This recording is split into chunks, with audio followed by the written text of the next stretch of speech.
for most people that see a UFO, it happens by accident. But if you want to go and find one yourself, here's 5 quick tips to give you the best experience possible and give you the best evidence to convince people of what you've seen.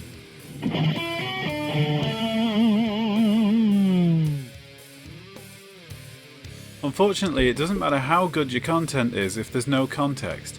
So try and get as much information over as possible about where you are, what you can see, because the camera might see it differently, the weather, any condition that you can think of, even the make of phone.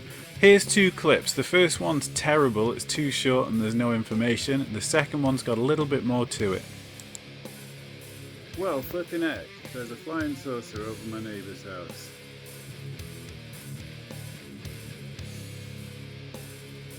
Okay, so there's our UFO. That building across the way is about 100 yards away, and it looks like he's this side of that, so that should give you some impression of scale.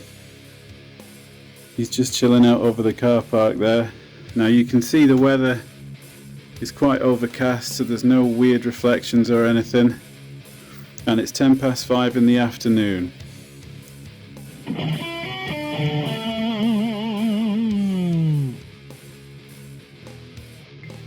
Good local information can be essential in discerning a sighting, so have a look on the internet as soon as you can.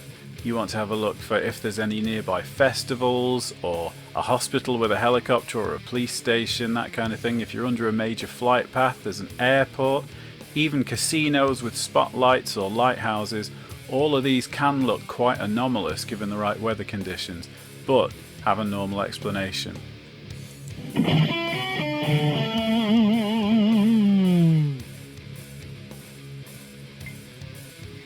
There are some phenomenal free resources out there that you can download to your mobile, which will help you know what you're looking at when it happens. The first of these is Stellarium, which is a pocket planetarium. It's a free app. You point your phone at the sky and it will tell you what's there. Everything from Starlink to other satellites, space stations, planetary bodies, things like comets and stars and planets themselves. So this is invaluable, and if you can see something which isn't on there, it's either a terrestrial aircraft or something anomalous. The second of these, which should fill in the other unknown area, is Flight Radar 24. This shows you every aeroplane with a transponder, so helicopters, all of that. There are a few military planes that don't have their transponder switched on, but frankly, if you see one of them, you'll hear it and it'll go past in a blur. So have a look at those. They don't cost anything and they give you a much higher degree of clarity.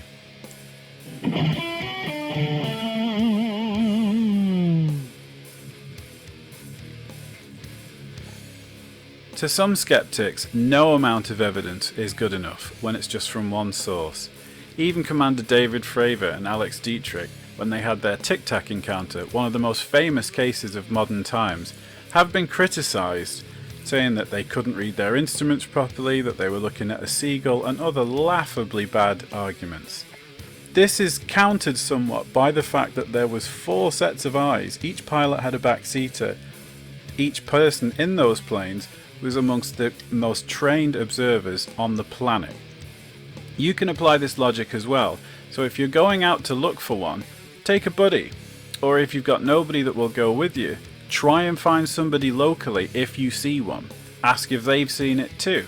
2 sets of data are better than 1. If you can get somebody's attention and they can record it on their phone as well, you're doing even better, and you can triangulate and coordinate your information.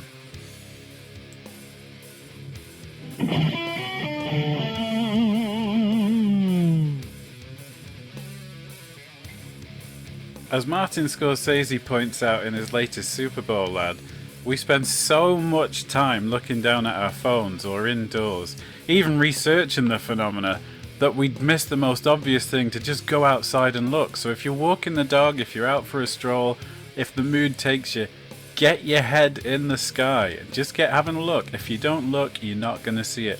I know that sounds really patronising and I apologise, but it's so true. So I hope that was useful to you. A quick 5 tips on how to get the best data out of your sighting. Now, the most important thing, which I haven't included, is to tell somebody. Anybody. The amount of people that see something strange and keep it to themselves is phenomenal in itself. Apparently only 1 in 1,000 anomalous accounts get reported. So don't be one of them. Everybody that keeps it to themselves makes it harder on everybody else.